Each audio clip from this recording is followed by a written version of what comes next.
Saint Mary of Blachernae, Turkish name, Mariman Achillesasi, is an Eastern Orthodox church in Istanbul. The little edifice, built in 1867, got the same dedication as the shrine erected in this place in the 5th century, which, until its destruction in 1434, was one of the most important sanctuaries of Greek Orthodoxy. Location: the church is located in Istanbul, in the district of Fatih, in the neighborhood of Ayvansaray, along Mustafa Pasha Bostani Sokak. It lies a few hundred meters inside the walled city, at a short distance from the shore of the Golden Horn. The building is protected by a high wall, and preceded by a garden. History: in 450, Empress Elia Pulcheria started to build a church near a fountain of holy water situated outside the walls of Theodosius II at the foot of the 6th hill of Constantinople. After her death in 453, the shrine was completed by her husband, Emperor Marcian. Emperor Leo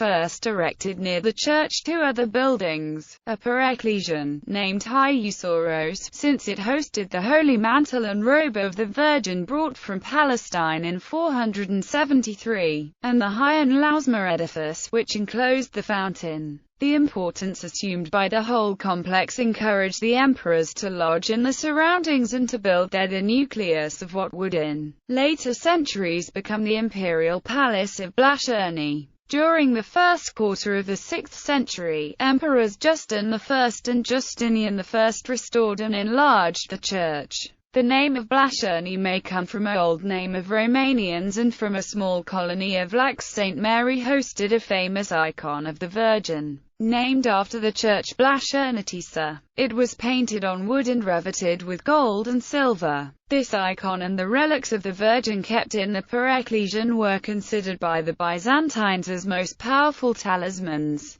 useful during a war or in case of natural disasters. The first proof of the power of these objects came in 626. During that year Constantinople was besieged by the combined armies of the Avars and the Persians, while Emperor Heraclius was away, fighting the Persians in Mesopotamia. The son of the emperor, Constantine, together with Patriarch Sergius and Patrician Bonus, carried in procession along the ramparts the icon of the Blachernae. Sometime later the fleet of the Avars was destroyed. The Khan of the Avars afterwards said that he had been frightened by the vision of a young woman adorned with jewels scouring the walls. After the end of the siege, the Byzantines learned with joy that the building of the church, which at that time lay outside the walls, was the only one not to have been plundered by the invaders. When the victorious Heraclius came back to Constantinople, bringing back the true cross which had been captured by the Persians in Jerusalem,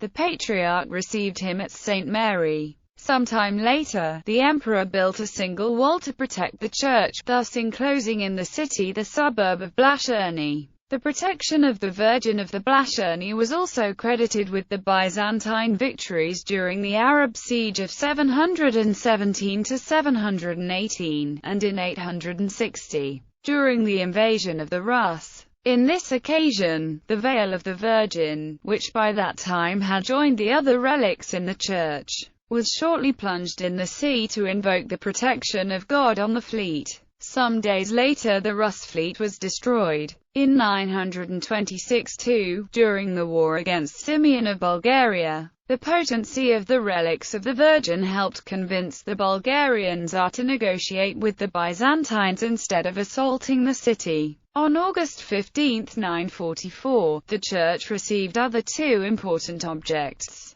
the letter written by King Abgar V of Edessa to Jesus and the Mandelion. Both relics were then moved to the Church of the Virgin of the Pharos. St. Mary, being a center of the worship of the images, played also an important role in the religious fights of the Byzantines. During the iconoclastic period, the final session of the Council of Hieria, where the cult of the images was condemned, took place in the church. As a consequence of that decision, Emperor Constantine V ordered the mosaics of the interior destroyed, and substituted them with others representing natural scenes with trees, birds and animals. On that occasion the icon of the Blachernae was also hidden under a layer of silvery mortar. In 843, with the end of iconoclasm, the Feast of Orthodoxy was celebrated for the first time in the Church of Blachernae with an Agrippnia, which occurred on the first Sunday of Lent.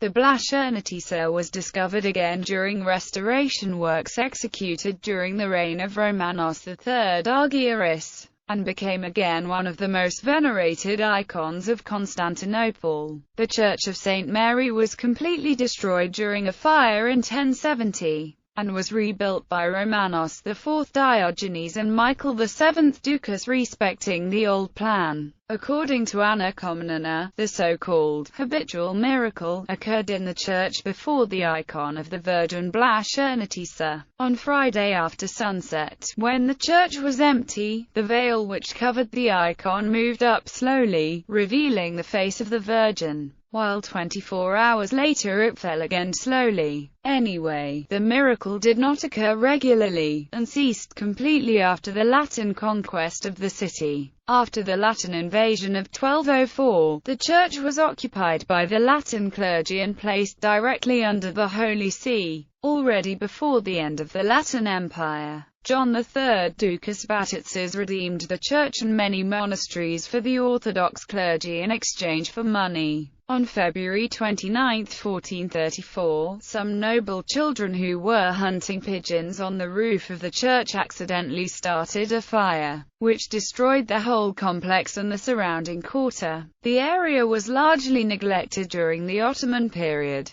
In 1867, the Guild of the Orthodox Furriers bought the parcel around the Holy Fountain, and built there a small church. Description: the religious complex of Blachernae comprised 3 edifices: the Church of St. Mary, the Chapel of the Reliquary, and the Sacred Bath. The church proper, defined by all the sources as large, was a basilica type, with the space divided into 3 aisles by 2 colonnades. This plan is similar to that of other churches of the early type in Constantinople like St. John of Strudios. It had a rectangular plan with sides of 96 meters and 36 meters. Justinian apparently built a dome on the church, since Procopius, in his work De Edifices, mentions that both colonnades bent in the middle of the nave, describing a semicircle. Emperor Justin II added the 2 side arms, giving to the plan the appearance of a cross. The reconstruction of 1070 possibly respected this plan. The Spanish ambassador I. González de Clavijo, who visited Constantinople in 1402, writes that the building was divided into 3 aisles, with the central higher than the flanking ones. The columns were made of green jasper, while the capitals and the bases of the columns were gilded and carved in white marble. The church by that time had no dome anymore, but a multicolored compartmented ceiling, decorated with golden garlands.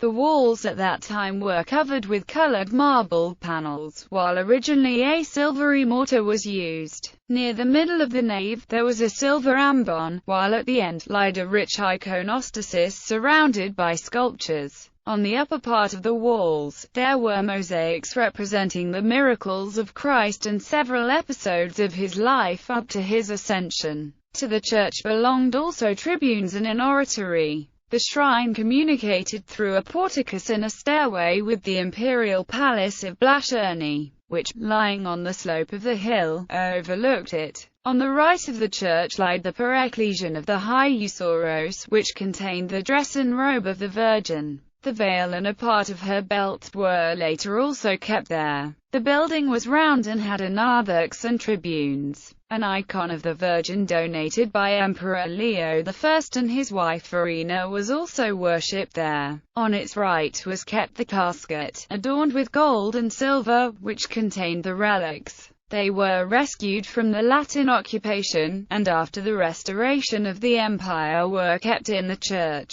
but were all destroyed during the fire of 1434. The bath where the emperor immersed himself comprised 3 parts: the robing room where he undressed, the colimbos and the hall of St. Photinos. It lay to the right of the Pareclesion, and communicated with it through a door. The pool consisted of a large room surmounted by a dome with a basin in the middle. It was adorned with icons, and the water poured in the basin from the hands of a marble statue of the Virgin. An image of Saint Photinos decorated the center of the dome. Each year, on August 15th, after the adoration of the Maphoroi and of the Virgin, the emperor plunged 3 times in the sacred pool. The small church, which today encloses the Hagiasma, has a trapezoidal plan with sloping roof, and is adorned with icons and frescoes. It is oriented in northwest-southeast direction. The Holy Fountain, which is believed to have healing powers, is always a favorite destination for Orthodox and Muslim pilgrims, who pour in the pool coins and hairpins. The pilgrim can also ritually wash his eyes at a line of faucets. Above them, a modern palindrome inscription says, Nipson anomamata me mononopson. The water falls into an underground gallery, which according to a tradition links the Hagiasma with that in Blachernae. The church is run by an episcopos and 2 papards. Each Friday morning the Akathist hymn, composed by Patriarch Sergius during the siege of 626, is sung there. Since the nearby area is not urbanized, it would be possible to explore it in order to understand more about the ancient complex.